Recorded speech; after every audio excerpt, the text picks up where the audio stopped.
తాకట్లో ఉన్న మీ బంగారాన్ని విడిపించి ఆ రోజు ఆన్లైన్ రేటుకి కొంటాం. Sharma gold company.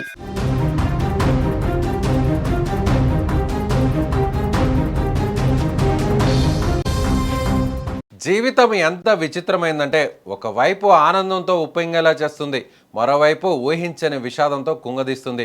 కళ్ళ ముందే ఆడుకుంటున్న ప్రాణం గాల్లో కలిసిపోతే ఆ తల్లిదండ్రుల వేదన ఎలా ఉంటుందో మాటల్లో చెప్పలేం. ఇల్లంతా బంధువుల కోలాహలం. ఇంకో 13 రోజుల్లో ఆ ఇంట్లో ఆడపడుచు పెళ్ళి.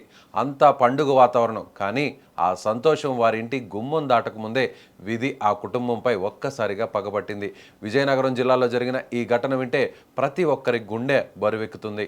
విజయనగరం జిల్లా గజపతి నగరం మండలం తమ్మికాపల్లి గ్రామానికి చెందిన కృష్ణవేణి గౌరీబాబుల కొడుకు ఏడుకొండలు ఇంటర్మీడియట్ చదువుతున్నాడు.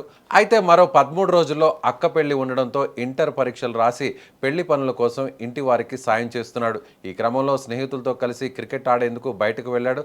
అలా వెళ్లిన ఏడుకొండలు గజపతి నగరం జాతీయ రహదారి సమీపంలోని కళాశాల మైదానానికి వెళ్లి ఆట ముగించుకొని తిరిగి వస్తుండగా సెంట్రల్ లైటింగ్ కు చెందిన విద్యుత్ తీగలు తగిలి తీవ్రంగా గాయపడ్డాడు. అక్కడ ఉన్నవారు వెంటనే హాస్పిటల్కి తరలించినప్పటికీ అప్పటికే అతను ప్రాణాలు కోల్పోయినట్లు వైద్యులు తెలిపారు. ఇక కుమారుడి మరణ వార్త విన్న తల్లిదండ్రులు గుండెలు పగిలేలా రోధిస్తున్నారు. మరో 2 వారాల్లో అత్తారింటికి వెళ్లాల్సిన ఆ అక్క ఇప్పుడు తమ్ముడి మృతదేహం మీద పడి రోధిస్తున్న తీరు అక్కడున్న ప్రతి ఒక్కరిని కన్నీళ్లు పెట్టిస్తోంది. నన్ను వదిలిపెట్టి ఎక్కడికి పోయావు అంటూ ఆ తల్లిదండ్రులు గుండెలు వాదుకుంటుంటే ఓదార్చడం ఎవరి తరం కావడం లేదు. పెళ్లిపీటల మీద కూర్చోవలసిన ఆ ఇంట్లో ఇప్పుడు పాడి కట్టాల్సిన పరిస్థితి రావడం నిజంగా జీర్ణించుకోలేని పరిస్థితి.